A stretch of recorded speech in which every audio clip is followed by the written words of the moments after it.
have bunch of status. Okay, digital entitlement, ABC client, migration, user, whatever. Okay. Right? For your information, that if client is digitized, client exists or not, what you should be looking at, if you see this example, this is the org, and if we see the status, both this and this is active. Yes. Right? So Yes. that means your org is active. Yes. Right? If you see another example, which is this one, this org exists in the company, exists in the database, right? Means, but then if you see the status is inactive. That means they deflag the organization. That means they don't want to use this organization anymore. Okay. Okay. So that's why you need to, first two is the best combination for you to check. Okay. Right? Then there could be another combination where org doesn't exist, right? So I'm just trying to find out if I have any examples where the org doesn't exist, right? Okay. There we can see, okay, Yes. yeah, this one doesn't exist, right? Okay. So can you try this one, right? And then we can see how it is. Okay. So you sent me the first one which doesn't exist, right? Yeah. So try like different combinations, right? In one go. Let's say this two, one of them exists, one of them is with inactive, and then this one doesn't exist at all, right? So I want to try Three of different them. and make sure that everything is working fine. Okay, I'll do that. And what do you want me to send in the organization status? Sorry? What should I send in the status name and status code? Yeah, the digital entitlement. Active. Okay. Yeah, digital entitlement. That's what you should be checking. Okay, so I am entering those SRF. Yeah, can you share your screen? Just a minute. I am Yeah, sharing. I mean, whenever you can. Okay. So sorry to disturb you on your weekend. Like it's almost weekend. It's fine.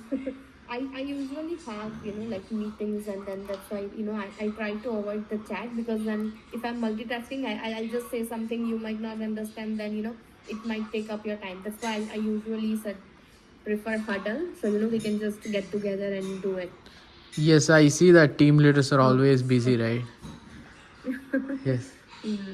So this one, if I send. Right. Okay. So you are getting only one, which is perfect. Okay. Exist. Yeah. That's what I wanted to check. That let's say if in a list we don't have the org exists, what will happen? So it's not coming back in a list, and the only one which is coming back, which exists and which also has the status active.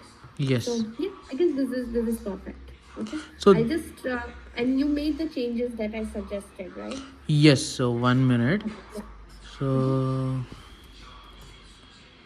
You can push the changes. I review it. Yes. And then maybe Pedro can work with you, because I know there is some mess up that he told me. Yes.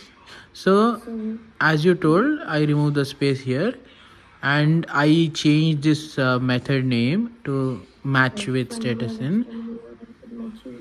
Okay. And here I put this directly in the call itself. Right. Yeah, because there's no need. Yes. Yes. And this thing, this BSRF list response, I am using it here in line 80 here. So that's why I have to leave it there. Okay, yeah, that one's fine. Yeah. Okay. Yeah, I usually have like a OCD with this, so sorry for all this. No, it's always better to have a clean code. Yeah, exactly. Because see, if someone else is looking at your code, it should understand, right? And then by looking at the, like, what I try to do is by looking at the method. So let's say no one wants to know how you are filtering the status, right? If you just say, okay, filter status, they can just assume, okay, you must be using some stream and stuff like that, right? So it just makes other person to understand your code. That's the intention. Yes, I understand. So here I'm directly, instead of storing it, I'm directly using it here. I remove these 2 lines. But you also asked me to not to store this one. But the thing is, I'm using it here.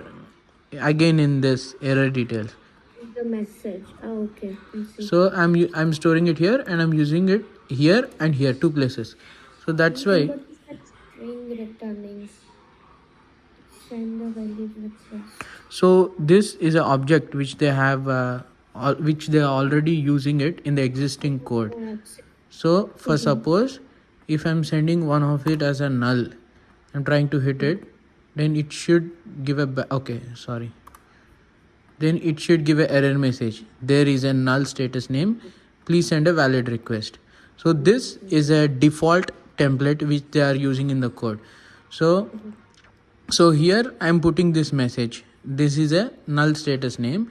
So here this valid MCA request is holding whatever error message we are getting, string, and I'm putting it here.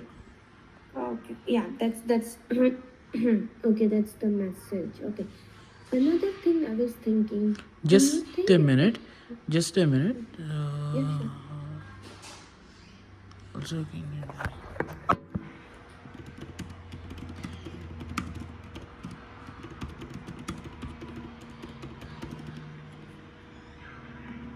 yeah, tell me. You were saying something.